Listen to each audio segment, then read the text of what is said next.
Orgasms rebalance our cortisol, which boosts our immune system.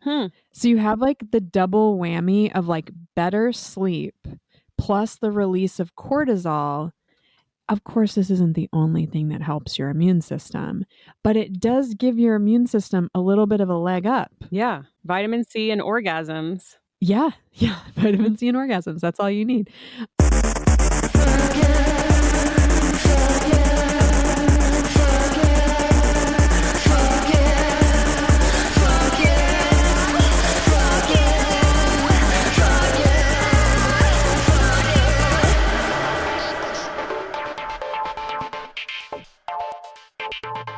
Hello and welcome to Fuck Yeah, the podcast where we say fuck yeah to season 2. Hooray! Hi, Sarah. Yay. Oh, nice to be here with you. So nice to be back for season 2. We took a little bit more of a break than we intended to, but you know, life. I know. What is time? What is it? And what a different world we find ourselves in with the passing of each year. Ooh, I think that our last recording was at the end of February, was our last episode. Right. Maybe it was first week of March.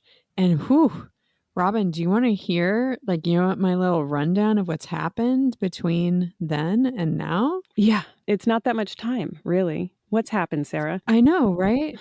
The world is just trucking along, out it all. No, that is not the case. I do feel like one of my survival self-care things has been to try to not consume as much news as I used to.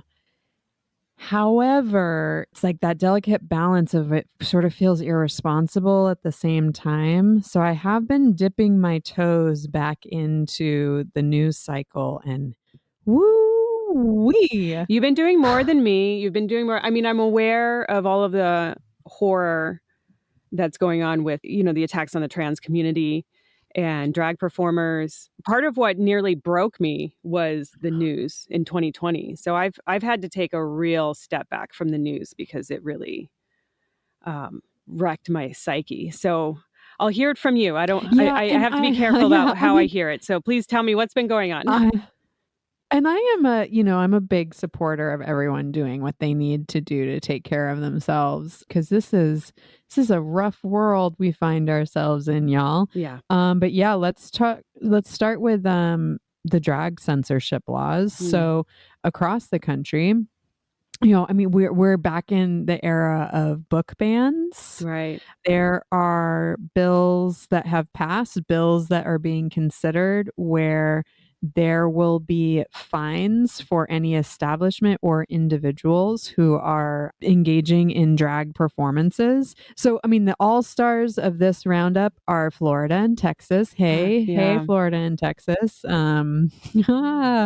Wow. Trans-affirming healthcare and bathroom restrictions are really back in the flow right now. So lots of efforts being made to make it so that trans youth can not change their gender identity on their birth certificate. Wow. Do not have access to any trans affirming care. In Florida, in a custody dispute, if you are the parent who has supported your trans child, you could lose your custodial rights. What the fuck?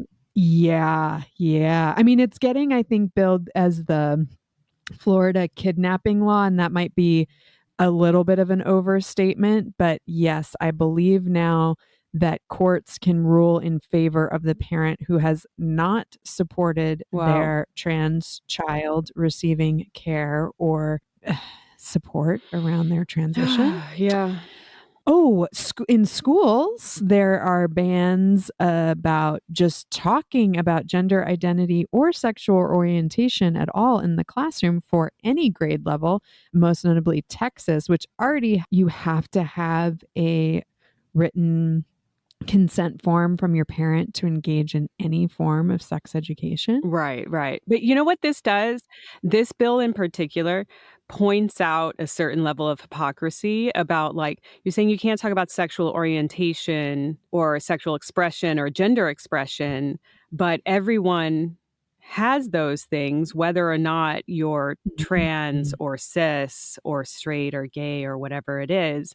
But they want to say that, no, what we are is just normal and what you have is a gender Mhm. and a sexuality, Mhm. and mine is Mhm. just the standard. It's like people that get upset about being called cis because they don't want to be identified. It's like you have to let trans people into the group to, like, have a different category for yourself. Yeah, I don't know. It Yeah, drives me or the crazy. stands on the internet who are pissed if you use like a penis haver or a vulva Right, haver, and they're all mad that you're not gendering right. the genitals and saying men and women. Yeah, Yeah, yeah, yeah. yeah. It's an interesting time that we live in. But and side note, 3 banks have also failed since we last All right, Sarah, recorded. this So Robin, we're holding, we can't take a break next time because the no. whole economic system in the US might I don't like collapse. it. I don't like it. I'm not trying to make light of things, but This is why I stopped listening to the news. It's a lot. It's a lot. Like, you need to know, but it's really intense. okay, well maybe you might have missed some of the good news then. Okay, what's the good news? What's the good news? Trump has finally been indicted Oh, that's in good. New York Yep, I did hear about that. in the That's nice. Stormy Daniels Ugh, case. it's so epic. It's like if that brings him down, it'll be the perfect thing. Wouldn't it be awesome? So fitting. Yeah. Yeah, if a sex worker is ultimately responsible, once again, sex workers save the day. She needs a statue, stat, my opinion. Clarence Thomas might also be going down, Robin. Oh, yeah? I see a lot of memes. I know a lot of people don't like Clarence Thomas, nor do I, but is he actually gonna go down? Is there something that's actually gonna break him? I mean, it seems like it should, considering it's been revealed that Republican mega donor, I think it's Harlan Crow, but then there's another one too, who was paying sending payments to his wife. Clarence Thomas was receiving lavish vacations, Oh, boy. and also his kids' private school tuition was being paid. Wow. So hopefully this is going to be a scandal that pushes him off the court. Fingers I crossed. mean, and that would be wonderful. That would be wonderful. But, it is like that, and granted it was the '80s, but the Anita Hill thing doesn't do it, but the donor thing, but, the donor thing's bad as well, but Yeah. Oh, he should have just never been there. He should have never been Yeah, there. poor Anita Hill.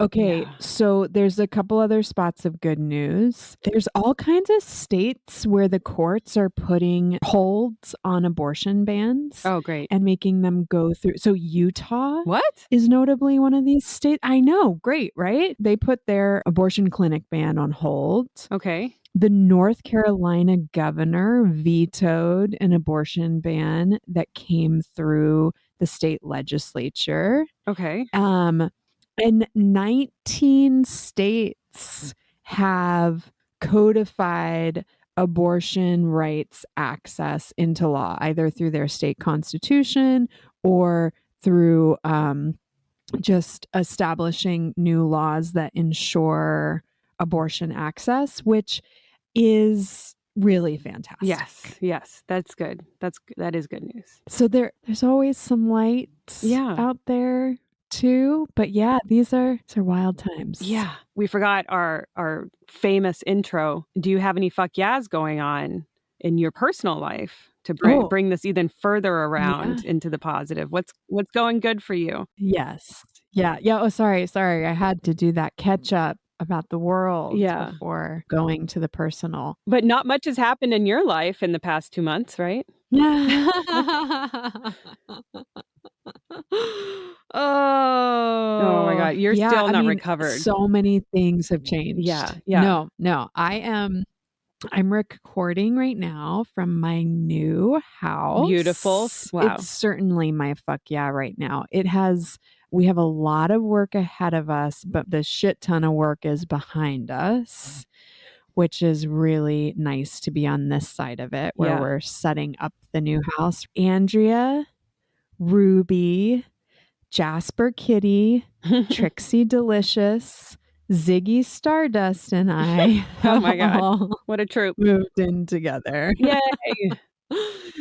So we have 3 humans and 3 cats in this house. And it's been a hard process because, as anyone who listened to season 1 knows, the mompound meant Mhm. so much to me and was certainly really bittersweet to leave. But I also believe that there will be a Mompound 2.0. Yeah. But yeah, it's been an interesting process because Andrea and I got engaged at the Mhm. end of last year and certainly knew that we want to spend our lives together and that means living together. But as we started to make the move and look and just plan all the things, I realized that there are actually so many decisions that I've made in my life in this phase of my life that has moved me away from nuclear family Right. structure. Mhm. And it's that thing that I wanted my whole life. Like I always knew I wanted to have kids. Like moving so much, having an absent bio dad, this was kind of like my North Star for my adult life, was like to form a family unit. Right. And then that collapsed so spectacularly for me. And so a lot of the decisions I made were not oriented towards that. Like that kind of vision for a life got really turned on its head for Mhm. me. And so in this process, having then found a living situation that was much more like communal, like the village raises the kids, Ruby running over to their house to go see their little one, and the Right. kids just like sharing the space and just having that support nearby. Some stuff came up for me around like, oh, wow, like I'm going back to a more nuclear family structure. Like, how interesting. And like, am I ready? Right. Like, Mhm. have I done the work that I need to do on being complete and whole without another single person? In a lot of ways, I think that the thing that I've learned is that we all need lots of people Right. Mhm. in Mhm. our lives. And so it's interesting in this stage and making this move of like, oh no, I really do feel like I trust myself to make the effort to not get sucked into the nuclear dynamic in a way that doesn't serve me. Right. Right. 'Cause in a lot of ways, it can be isolating Yeah. and it can, and it is built out of and reinforces a lot of the patriarchal, capitalist, white supremacist structures, Yeah. but it also has some really beautiful aspects to it, and that's, like, what modern life is like, right? Of taking those parts of tradition that work for us and hopefully leaving the toxic parts behind as well as we can. Yeah, and I think that, having a place that has a lot of space, you gifted us some mattresses. Like that was kind of like the first order of Yeah. business for me. I was like, I have got to have a place that people can sleep. Like this is going to be a space where I really want people to come into our space and be part of it. And Right. sleepovers are going to be a way that we do that for sure. I'm feeling really excited about the transition. And we lost our dog Right. in March, Mr. Roro. Yeah. Another And tragedy of the past month is like it was really hard. And Ruby's been grieving in a pretty intense way. She's such an animal lover. Like she's so deeply connected to animals. And so now she gets to have cats great. and she built out like a whole little world for them in her closet. She has a huge walk-in closet, which is pretty awesome. She's stoked about it. That's And there's great. all these little cat beds in there, and so that's going to be really sweet for her to have the aminals around. Yeah. That's great. Yeah. So the effort's paying off. I think so. Yeah, the stress of the move and everything. I never want to move again. Yeah. Well, your place looks great from what I can see. I can't wait to come over. Okay, your turn. I want to know what's giving you a fuck yeah. Oh, what's giving me a fuck yeah? I was over our break diagnosed and then diagnosed again when I got a second opinion with ADHD. Okay. Which I am 43 goddamn years old. Mm-hmm. And here's one crazy thing. When I first got on TikTok, I know I talk about TikTok too much. It kept suggesting women with ADHD videos to me. And I kept being like, what the fuck, algorithm? You've got me totally wrong. And I got rid of it because I didn't want to see any of it, and it learned that. But from whatever my other interests were, it got the idea that I have ADHD. And it was fucking right. And I had no fucking clue. Literally, Sarah, my mother got her PhD in children with ADHD. Okay. But her husband, my stepfather, had ADHD to the, 100%. Like he was really classic, like loud, interrupts, yells, bombastic, really impulsive. And so I think my kind of girl ADHD, where I would just mask and cover up and try to not let anybody know that I'm having issues, went unnoticed because I'm good at not being, noticed in that way. Reading all of these things about ADHD symptoms specifically in women is like just reading a list of the things that I always thought of myself as being like quirky.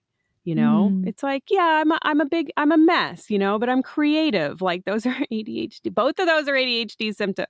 It's like constantly forgetting things. And then like I have creative ways to like not forget things. I have all of these like habits that I've formed. Like I have 100 different alarms in my phone that go off at different times to tell me to do different things because my time management and my forgetfulness and like all of this stuff. Smoking weed, the ADHD people do it 70% more than other people. I'm like, every turn, every which way that I look, and then I'll be like, oh, I don't have that symptom.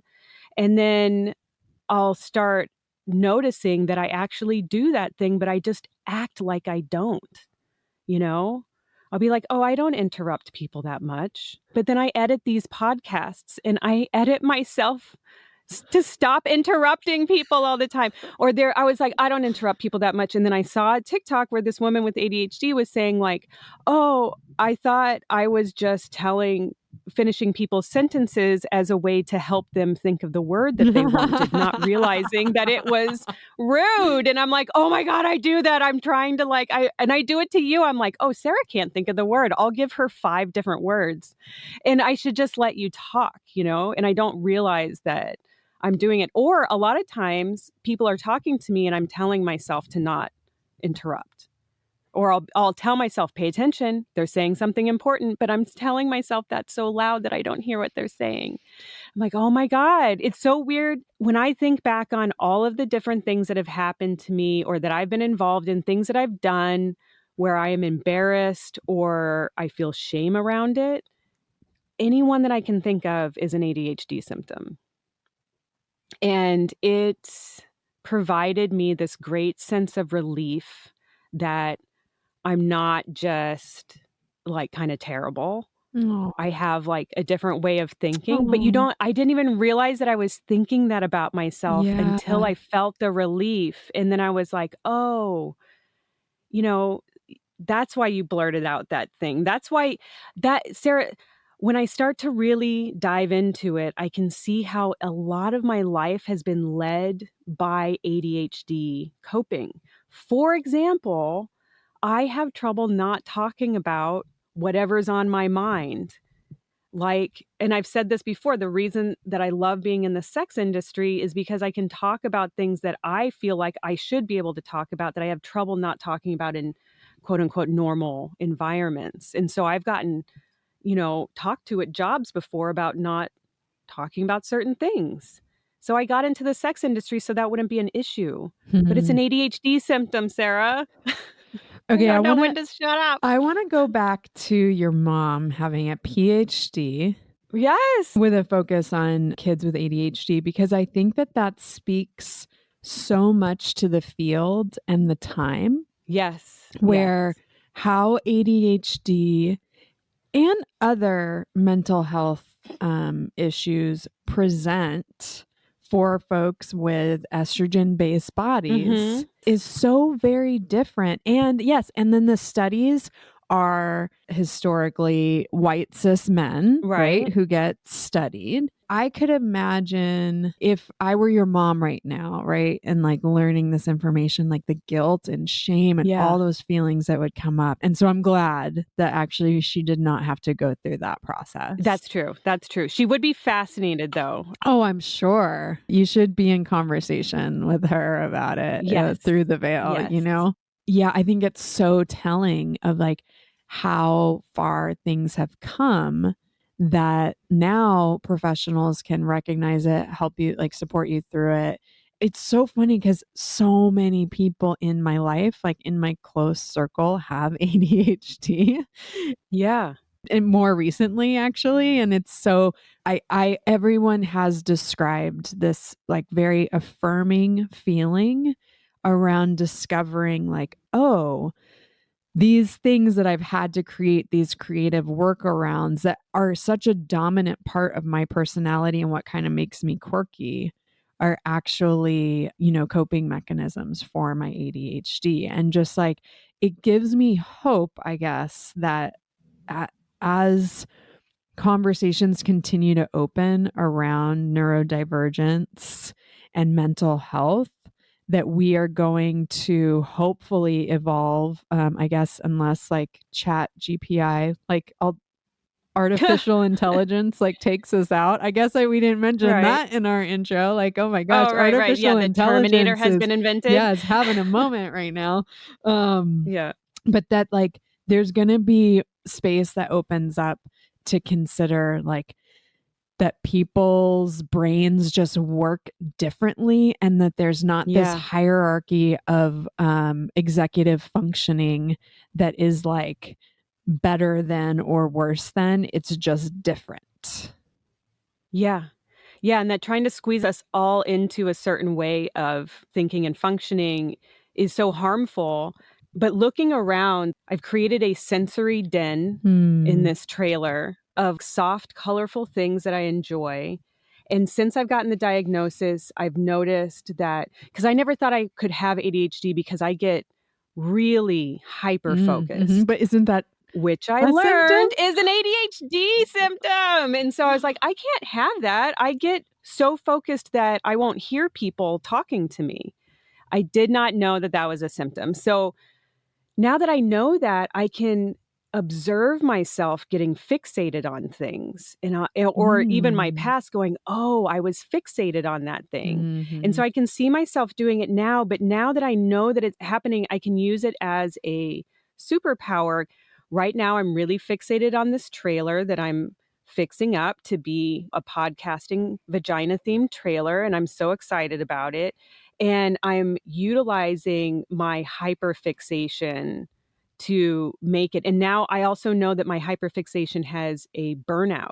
So, with that in mind, I'm like, let's get this done now while I'm so focused on it because it's Mm. going to be cool. And I know in about 6 months, I may not give two shits about this trailer, which would be hilarious, but it'll be awesome by then. So I won't have to do anything else to it.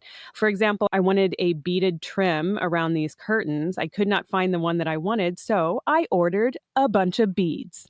So I'm just going to make it.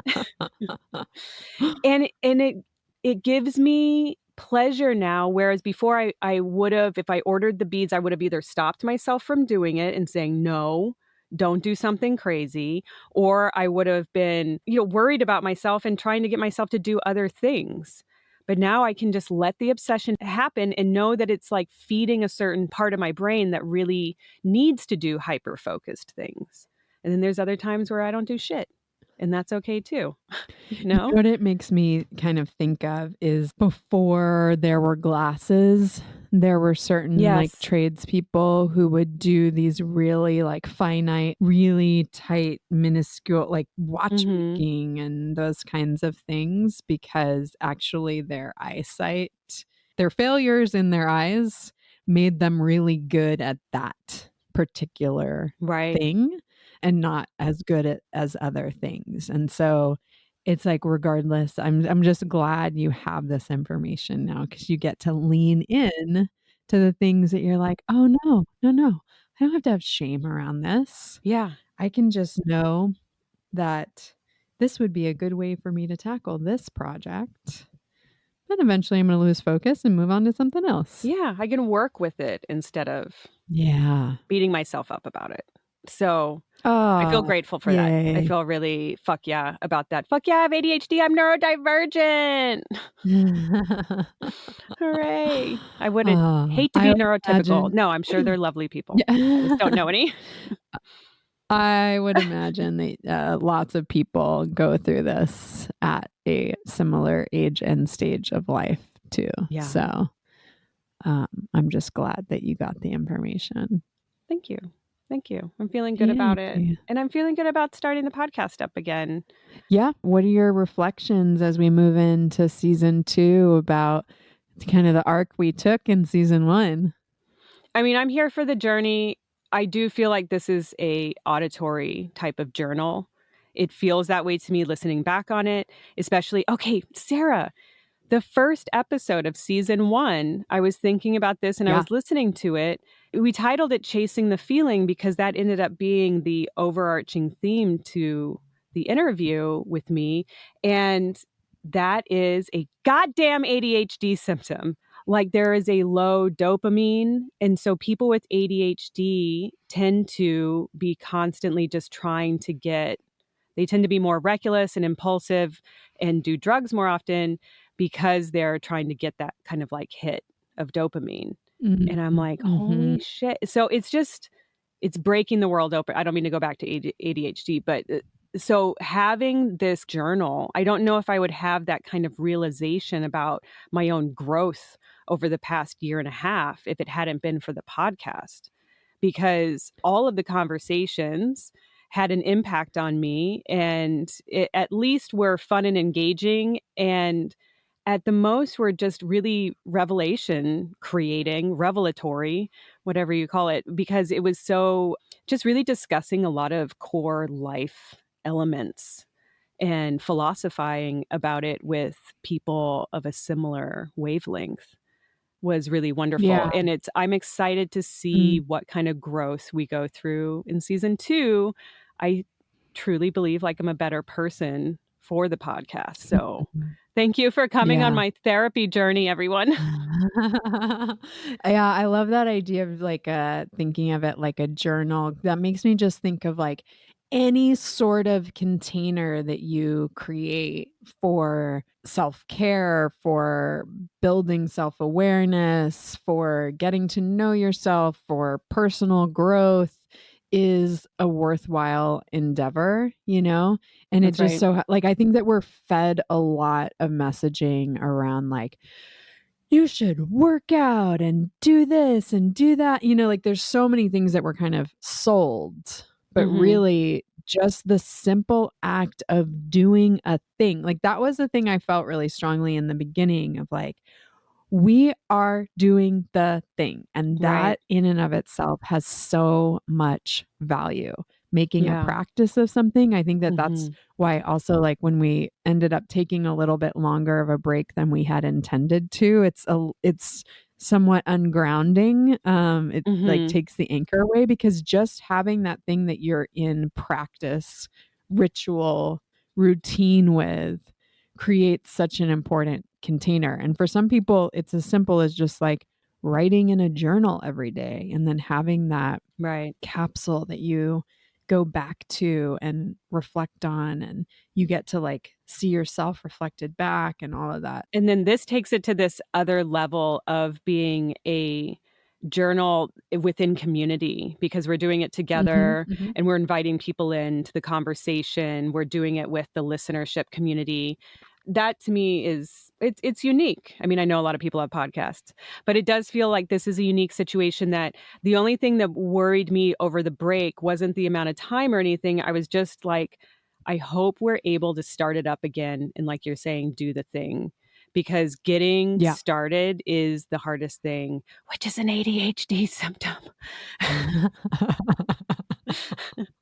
That's my new in Yeah. my head. Anytime I describe myself, I just start listing ADHD symptoms. So that's so funny because you and I then are actually perfect companions in this journey because for me, I can start the thing. It's hard for me sometimes to finish the thing. Interesting. Like getting things over the finish line, Yeah. like that initial, and actually that's like, there's a whole thing around that you have moon astrology Uh-huh. as well as your star astrology, which is look back on the date you were born and what phase was the moon in Huh. when you were born. Okay.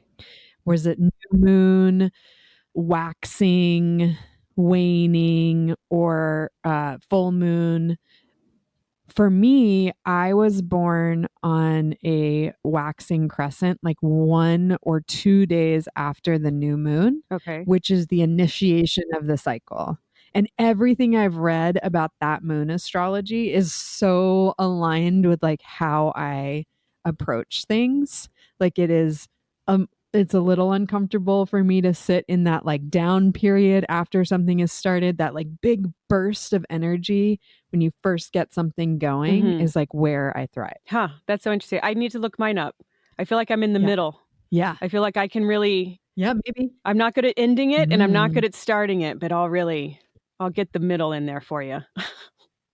Yeah, yeah. I mean, and then I think that like I remember with full moon astrology, like those are really kind of enigmatic people that folks are just drawn to, kind of just like like you're just a person who's really used to Oh my god, I have to kind look it of up like now. existing in your own glow. Waning moon folks are comfortable with rest and repose and quiet, kind of like the hermit. Like you could attach different like tarot archetypes to the different phases of the moon too. So my moon, I just looked it up, is waning crescent phase. Ah, yeah. So you're in that like second half of the moon cycle. Wait, no. You're going from full to dark moon. That's what it is. Okay, so what does that mean?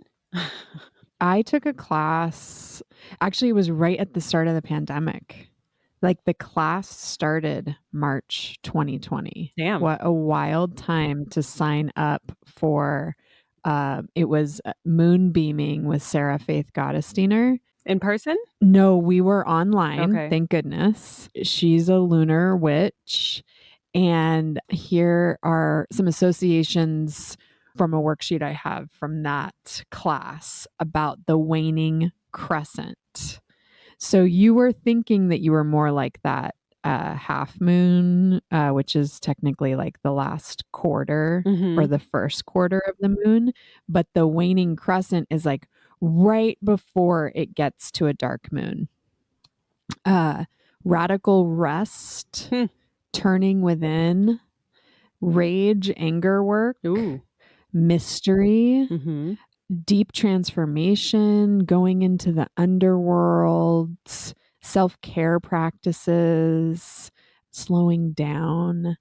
Any of those resonate with you? Well, they do now, but only within the past, like, year or 2 years have I started doing all of that stuff as a part of a healing practice because I've been so not that. So maybe it's my healing practice is actually getting in tune with my true nature. Although it's not very Mhm. ADHD to slow down and turn inwards, but I do feel like I Mhm. do that a lot, and that's all that's been going on with me for the past, like, really, like, 3 years, is trying to just figure out what the hell is going on, because I think it is, like, 43 years or 40 years at that time of not really trying to, fit my square peg into a round hole, I think. And now I feel like Yeah. I can really just lean into what I know I'm capable of rather than trying to be like everyone else, which I've always been so rebellious at the same time. So it's weird. to be like, conform less, you know? Yeah, I will say, observing you, I feel like you're in a process of getting closer to your true self. So, if quieting down, slowing down is something that's really resonating with you right now, I would say that that probably is something that your spirit deeply connects to. Yeah. I think I've always not felt entitled to it. Ah, And now I'm like, fuck that. I've worked hard. I need to yeah. rest. I'm Yeah, tired. that is our puritanical culture talking, which, Ugh, you know, so that over actually is it. kind of perfect because I had a segment or a quiz of sorts I wanted to put you Yeah. through in this, episode, and I feel like it relates kind of hard to the puritanical roots of our culture. Ooh. It's Masturbation May right now. Oh, of course. God, I'm late. Yeah, yeah. Start celebrating. So, I've been kind of steeped in some masturbation education as of late. I taught my first webinar with Love Honey this past week. It was really fun to get back to teaching. It's been a little bit of a minute, and going back through old outlines and just like looking at research and stuff is always just fun and also anger inducing because masturbation really didn't start getting stigmatized, at least in the Western world, Uh-huh. until the 1700s. Christians Ugh. or the Christian church was really fighting against the development of science. Right. And so at that time, that's when all of the myths about you're going to grow hair on your palms and everyone is going to know that you've been jacking off, masturbation could make you go blind, all of this stuff, the baggage that we have now about it being sinful, really in the Western world, came from this era. Ugh. And then you've got the Puritans who founded this country, and capitalism would not exist without puritanical culture because the Puritans valued work over everything else. Right. Their whole society was built on an absence of pleasure. Like if you were not being productive, it was really shunned. Rest, pleasure, joy had no place in that culture. And so a lot of our sexual baggage also, and like the really procreation centric Mm, model that we have, productive. Yeah. is based in puritanical culture. Right. So sex also had to be productive. Like it Ugh. had to produce Right. an outcome, which is, Waste your seed. yes, more bodies to tend to the Yeah. land. It makes sense that puritanical culture was so heavily focused on that because in order to survive, Right. you had to Right. work very, very hard, right? Like there That's was right. no, there were not roads, there was not running water, like leisure was not really a thing that the Puritans got to partake in much. But it is interesting when you start kind of breaking down why we have these ideas of like guilty pleasures, Right. Right. Yep. Mhm. that like you have to kind of sneak it, that just like rest for rest's sake. Right. Just the idea of being lazy. Yeah. Yes. Like that's even a word. Yeah. Like so many of the roots of white supremacy is in puritanical culture. So yeah, Yes. it's deep. But so I thought it would be fun. I think I'm gonna time you. Oh boy. Okay. I do love a quiz, even if I didn't do well. Okay, great. I'm gonna give you 30 seconds to tell me as many benefits of masturbation that you can come up with. Okay. All right. Yeah. You ready? Are you gonna time me? Yeah, I'm starting the time now and go. Okay. Improves blood flow. So it probably makes your skin nicer because of the blood flow thing.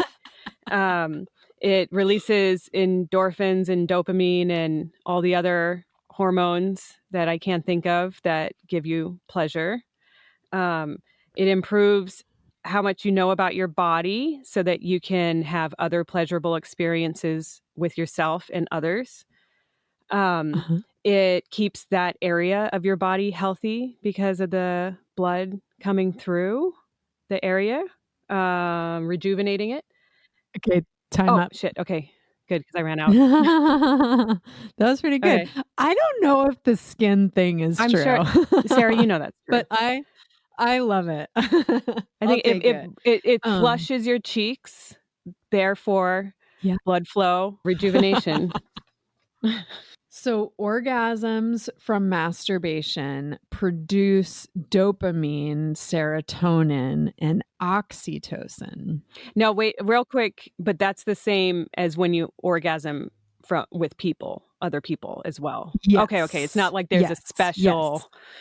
That would be No, amazing. no, no. There's not a special release of chemicals that come from masturbation. But, if we go back to April Lambert Mhm. in our episode, Fuck Yeah to Plant Medicine, I think is what it was called. I think that like she spoke really eloquently to that thing of like, for a lot of people, particularly with estrogen based bodies, they experience much more meaningful, powerful, full body, grounded, immersive, comfortable orgasms solo than they do with a partner. Right, right. And certainly, I think we have more access to orgasms solo if we're not caught up in all the kind of negative messaging and the baggage around it. Mhm. Like, we got a lot more time with ourselves than we do with other people. So, I wish. No. masturbation. Oh, that's true. Except for All I want is except for some time the alone. except for the parents.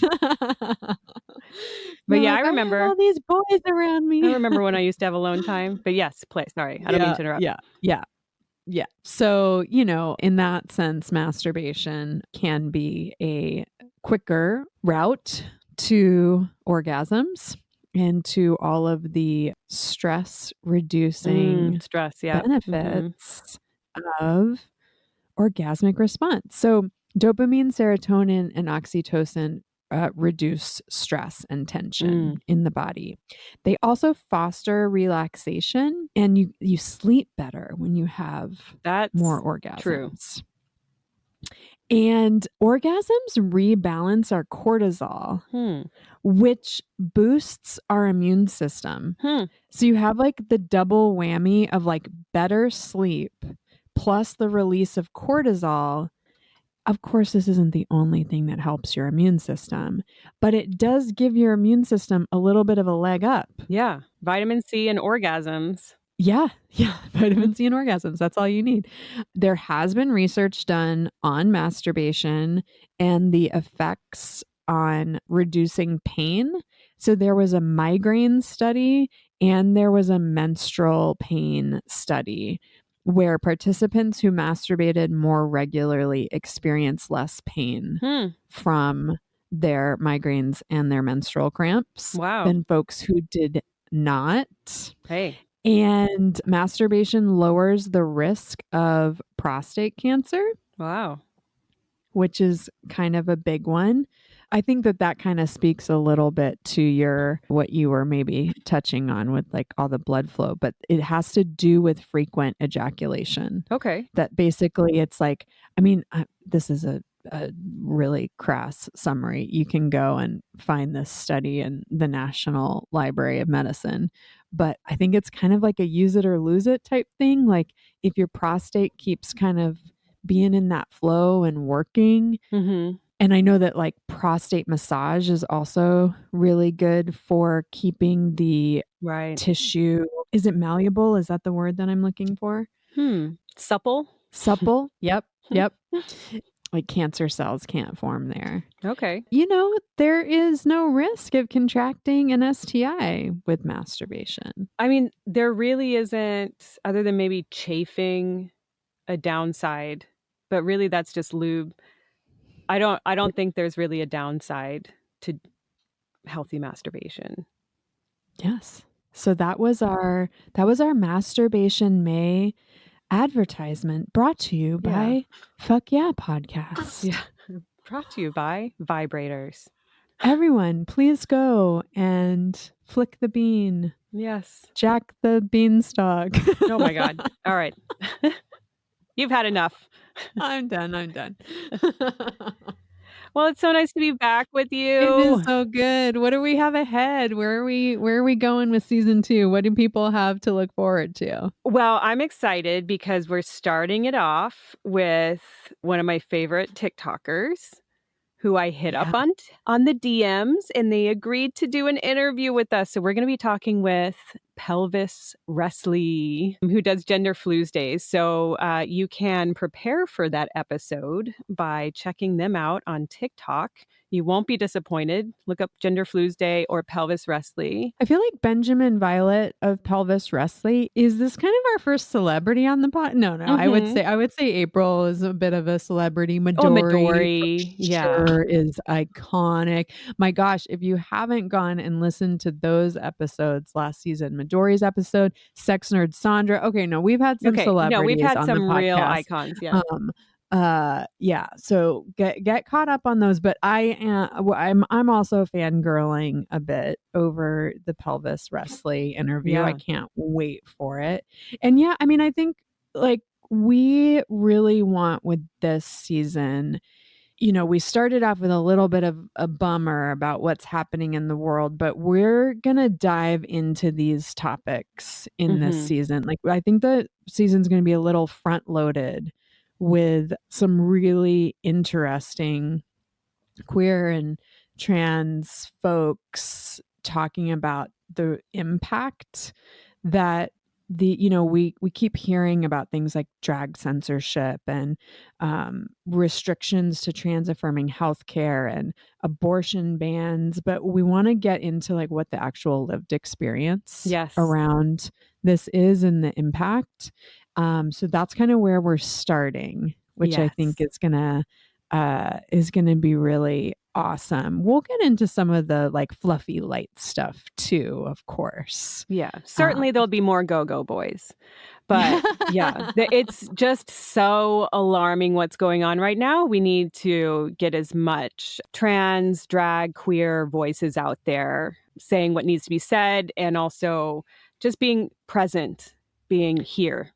And most importantly, sharing their first celebrity crushes with us. Exactly. Because we want to know. So yeah. Here's another thing that's coming season 2, and you don't even know about this, Robin. Oh, I love a surprise. I want to leave our guests with an affirmation. Oh, that's nice. They give us so much. I mean, this has been our so I'm going to give you one. I'm shuffling my little affirmation cards right now. Ooh, I love an affirmation. Are you ready for it? I am ready. I'm always ready for one. Okay. You are more than worthy. You are a fucking warrior. Aw. Thank you, Sarah. Yeah. I'm glad you think so. I'm working on it. Oh, okay. Well, I'll take that warrioring in my day today. Yeah. Thank you. Yeah. Let it soak in.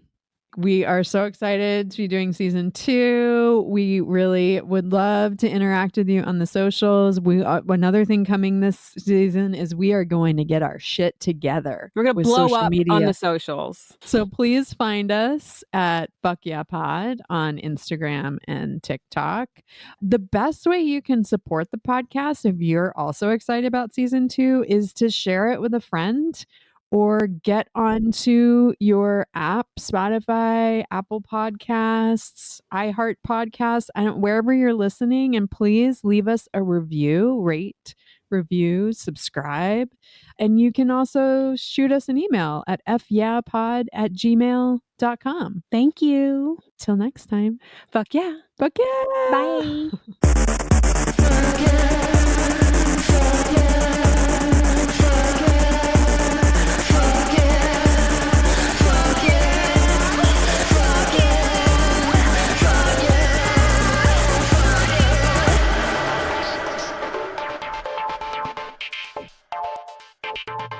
Fuck Yeah Podcast is hosted and produced by Sarah Tom Chesson, #MyMom, and Robin Jennings. Theme music is by She, Her, Sir. If you're enjoying the podcast, it would mean a lot if you would rate, review, subscribe, or share with a friend. You can get in touch by emailing us at fyeahpod@gmail.com or find us online at fuckyeahpod.com. Thanks for tuning in.